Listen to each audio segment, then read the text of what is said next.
Model के बारे में, ठीक है। और उसके बाद फिर fundamental particle of the atom के बारे में, ठीक है। ये चीजें हो गई थी। इसके बाद क्या हुआ, कई सारे वैज्ञानिक आए और उन्होंने क्या किया, परमाणु का मॉडल दिया, अपना अपना उन्होंने क्या किया, सिद्धांत दिया।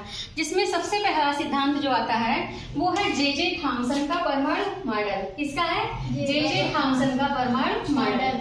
जे थॉमसन ने बताया कि एटम यानी परमाणु जो है वो क्या होता है, गोलाकार सर्कुलर संरचना होती है। और ये बताया इन्होंने, यहाँ से यहाँ तक की डिस्टेंस व्यास होती है, सबको पता है ना। Yes ma'am. तो इन्होंने ये बताया कि इसकी व्यास जो है, इसका व्यास जो है उसकी साइज होती है 10⁻⁻10 मीटर। पहली पॉइंट इनकी ये थी। फिर इन्होंने ये बताया कि इसमें किसमें, एटम में पॉजिटिवली चार्ज पार्टिकल होते हैं। एटम में क्या होते हैं, पॉजिटिवली चार्ज पार्टिकल होते हैं। और इन पॉजिटिवली चार्ज पार्टिकल को थॉमसन ने क्या कहा, प्रोटॉन। प्रोटॉन के बारे में आपको लास्ट लेक्चर में बताया गया है। प्रोटॉन पर कैसा चार्ज होता है, पॉजिटिव चार्ज, ठीक है। ये क्या हो गए, प्रोटॉन हो गए। फिर इन्होंने ये कहा कि उन प्रोटॉन के बीच बीच में इलेक्ट्रॉन क्या होते हैं, धसे होते हैं। क्या धसे होते हैं, इलेक्ट्रॉन। और इलेक्ट्रॉन कैसे चार्ज होते हैं, निगेटिवली चार्ज पार्टिकल होते हैं। कैसे पार्टिकल होते हैं, निगेटिवली चार्ज पार्टिकल होते हैं। कौन, इलेक्ट्रॉन। ये था जे थॉमसन का परमाणु मॉडल, ठीक है। फिर इसके बाद दूसरे वैज्ञानिक आए जिनका नाम था रदरफोर्ड का, ठीक है, जिनका नाम क्या था, रदरफोर्ड। इन्होंने अपना नाभिकीय मॉडल दिया। इसे कहा जाता है रदरफोर्ड का नाभिकीय मॉडल, ठीक है। इन्होंने क्या किया, एक बहुत पतली सी सोने की प्लेट ली। किसकी प्लेट, गोल्ड प्लेट, जिसकी जो थिकनेस थी वो 0.0004 सेंटीमीटर थी। कितनी मोटाई थी उसकी, 0.0004 सेंटीमीटर, ठीक है। इन्होंने अपने एक्सपेरिमेंट के लिए एक गोल्ड प्लेट और अल्फा पार्टिकल को लिया। आप लोग जानते हैं कि अल्फा पार्टिकल जो होते हैं वो कैसे होते हैं, पॉजिटिवली चार्ज। कैसे होते हैं, पॉजिटिवली चार्ज। अल्फा पार्टिकल को उन्होंने गोल्ड प्लेट पर क्या किया, डाला, उस पर क्या की, बमबारी की।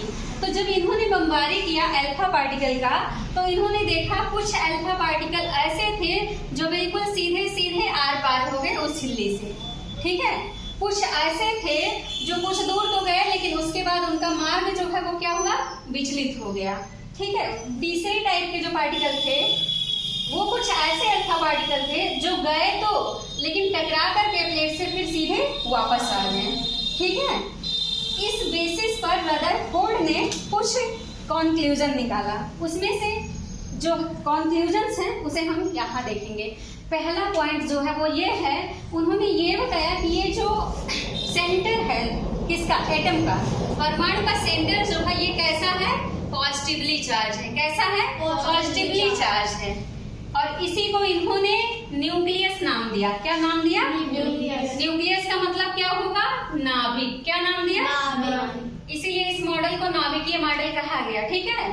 तो उन्होंने ये बताया कि सेंटर में इसके पॉजिटिवली चार्ज पार्टिकल हैं। ये पॉजिटिवली चार्ज इसका पार्ट है जिसे नाभिक कहा गया।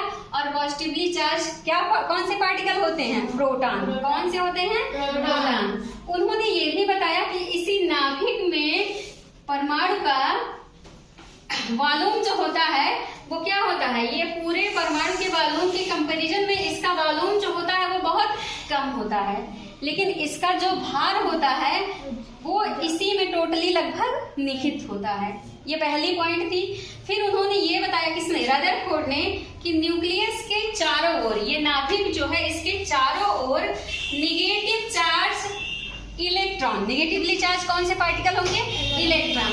उन्होंने ये कहा कि इसके चारों ओर निगेटिवली चार्ज इलेक्ट्रॉन होते हैं जो हमेशा इसके चारों ओर चक्कर लगाते रहते हैं। ये इनकी दूसरी पॉइंट थी। फिर उसके बाद उन्होंने ये कंक्लूजन निकाला कि इसके जो किनारे के ज्यादातर हिस्से हैं वो कैसे हैं, खोखले हैं, इसीलिए अल्फा पार्टिकल जो है वो एक तरफ से दूसरी तरफ पास आउट हो जा रहे हैं, ठीक है, इसे आर पार कर ले रहा है। अगले पॉइंट इन्होंने ये बताया कि कुछ अल्फा पार्टिकल जैसे कि ये ऐसे हैं जो कुछ दूर जाकर के अपने मार्ग से विचलित हो जा रहे हैं। इससे इन्होंने ये बताया, वो कंक्लूजन निकाला कि ये ये सेंटर में जो प्रोटॉन है, अल्फा पार्टिकल पर भी पॉजिटिव चार्ज है और प्रोटॉन पर भी पॉजिटिव चार्ज है, और आप जानते हैं सेम चार्ज एक दूसरे को दूर भेजते हैं, इसीलिए ये अल्फा पार्टिकल क्या हुए, सीधे ना जाकर अपने मार्ग से विचलित हो गए। फिर इन्होंने एक और पॉइंट जो बताया वो ये बताया कि कुछ ऐसे अल्फा पार्टिकल आपको यहाँ दिख रहे हैं जो जा करके न्यूक्लियस से टकरा के वापस हो जा रहे हैं, दिख रहे हैं? Yes ma'am. तो ये जो अल्फा पार्टिकल हैं वो न्यूक्लियस से टकरा करके वापस हो जा रहे हैं, क्योंकि ये क्या है, सॉलिड है, ठोस है, यहीं पर इसका टोटल द्रव्यमान निहित है, और दूसरा दोनों एक जैसे ही चार्ज हैं, अल्फा पार्टिकल और ये नाभिक दोनों क्या है, पॉजिटिवली चार्ज हैं, अल्फा पार्टिकल और प्रोटॉन। नाभिक में कौन से पार्टिकल है, प्रोटॉन। तो इस तरह से इन्होंने अपनी थियरी दी, किसने, रदरफोर्ड ने। इनकी भी थियरी में कुछ क्या आई, कमियां आई। जो कमी थी वो ये थी, इनकी थियरी का ड्रॉबैक ये था कि इन्होंने अभी सेकंड पॉइंट जो आपको बताया गया कि इसके चारों तरफ इलेक्ट्रॉन होते हैं जो हमेशा घूमते रहते हैं, चक्कर लगाते रहते हैं इस प्रोटॉन का। तो वैज्ञानिकों ने ये रिसर्च किया कि अगर कोई पार्टिकल किसी भी दूसरे पार्टिकल के चारों तरफ हमेशा चक्कर लगा रहा है तो एक टाइम ऐसा आएगा कि उसकी जो एनर्जी है वो क्या होगी, खत्म होगी, कम होते होते क्या होगी, खत्म होगी, और जब खत्म होगी तो ये क्या होगा, इसी में गिर जाएगा। ठीक है, क्या होगा, गिर जाएगा। ये इनके सिद्धांत की कमी थी, इसी वजह से इनकी भी थियरी पूरी तरह से एक्सेप्ट नहीं की गई। इनके बाद एक और साइंटिस्ट आए, नील्स बोर, जिन्होंने हाइड्रोजन मॉडल दिया जो पूरी तरह से अभी क्या है, एक्सेप्टेबल है। Okay, any problem? No ma'am.